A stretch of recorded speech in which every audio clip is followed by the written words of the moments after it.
yang kedua kita melihat visi dan perjuangan iman. Jadi setelah berdoa, mendoakan Tobia dan Sanballat, kita melihat di dalam Nehemia 6 ayat 15. Dikatakan ayat 15 setelah tembok itu dibangun. 52 hari selesai. Targetnya 76 sampai 79 hari selesai. Di tengah tantangan, di tengah perjuangan, di tengah ancaman, di tengah pembunuhan, di tengah kelemahan daripada dalam, selesai. Karena apa, saudara? Doa memimpin satu visi. Hidup orang Kristen tanpa visi, hidupmu tidak akan punya isi. Isi apa? Isi pengalaman rohanimu dengan Tuhan. Bukan berarti isi itu berarti kekayaan, bukan. No, bukan. Isimu adalah pengalaman rohanimu dengan Tuhan dalam seluruh aspek hidupmu. Maka saya sering katakan, apa artinya kita liburan? Kalau liburanmu sama dengan orang dunia, hanya menikmati wahyu umum, alam semesta, terus engkau pulang, tetap kosong. Kenapa kosong? Karena kamu tidak mengisi seluruh liburanmu bersama dengan Tuhan. Tidak ada sharing, tidak ada ibadah. Sama saja kosong. Maka berapa banyak saya menghadapi keluarga-keluarga yang punya program setahun sampai 2 kali pergi ke Eropa, pergi ke Amerika. Ternyata keluarga tidak harmonis. Suami istri juga tidak harmonis. Kenapa, saudara? Karena kehilangan bonding time di dalam Tuhan. Sehingga quality difference itu tidak terjadi dalam suasana yang berbeda. Nah, di dalam bagian inilah saudara kita lihat. Ketika doa memimpin satu visi. Dan visi itu digenapkan satu nilai dalam nilai perjuangan iman. Supaya kehendak Allah yang sempurna dalam konteks Yerusalem itu terjadi. Nah, disinilah kita melihat figur Nehemia. Orang yang tekun berdoa.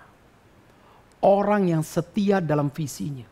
Dan orang yang siap berkorban untuk perjuangan iman dalam menggenapkan kehendak Tuhan itu terjadi.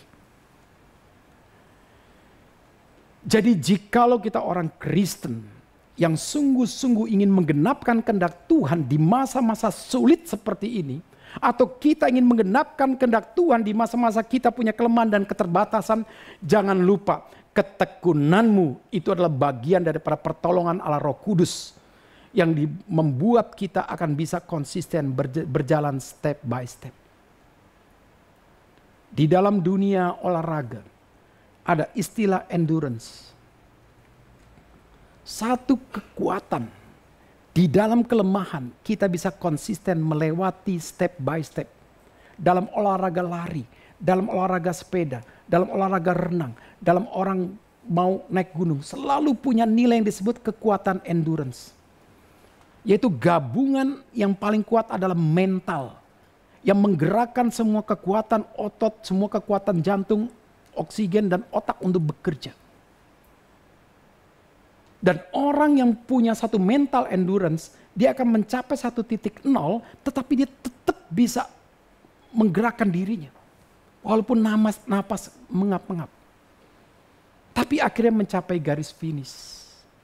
Maka ketika Paulus berkata, aku sudah mencapai garis finish. Tapi dia lewati dengan pengorbanan, dia lewati dengan penderitaan, dia lewati dengan kesulitan, tetapi dia berani berkata, aku sudah mencapai garis finish. Nehemia punya ketekunan iman. Punya kesetiaan yang luar biasanya kepada Tuhan. Dia tidak mengharapkan daripada bantuan daripada Raja Artasasta. Menghadapi Tobia dan Sanballat dengan seluruh kekuatannya. Dia hanya setia kepada Tuhan. Dia tidak memakai cara-cara dunia. Dia tidak memakai cara-cara yang sifatnya tidak gentleman, tidak terbuka. Semuanya dibuka di mata Tuhan. Dan yang ketiga yang lebih penting lagi, dia punya pengorbanan. Maka ketika dia diangkat menjadi bupati pun dia tidak mengambil keuntungan daripada kekuatan kekuasaan yang dimiliki. Nah disinilah kita melihat saudara, ketika doa memimpin satu visi, doa dan visi memimpin perjuangan iman seseorang, maka kelihatanlah daripada seluruh karakter seorang dalam ketekunan, dalam kesetiaan, dalam pengorbanannya. Maka orang Kristen, jikalau engkau dikasih kesempatan untuk berkorban, ambil. Jangan lewatkan. Karena Tuhan kita yang menebus kita pun dia berkorban bagi kita. Jalan salib harus dilewati Tuhan Yesus sampai dia mati di bukit Golgota. Tapi disitulah kita melihat Tuhan Yesus terus konsisten. Karena pengorbanan adalah bagian daripada keindahan dalam nilai penebusan. Maka dia tidak menolak itu. Dia emban semua itu dengan satu keseriusan dia jalankan. Sampai dia pun terjatuh akhirnya dibantu. Tetapi disitulah ada satu nilai titik memang menunjukkan dia adalah manusia yang harus menderita sama dengan kita. Dia pun terjatuh, dia lemah. Bukan berarti Tuhan Yesus tidak mau menggenapi semua dengan sendiri.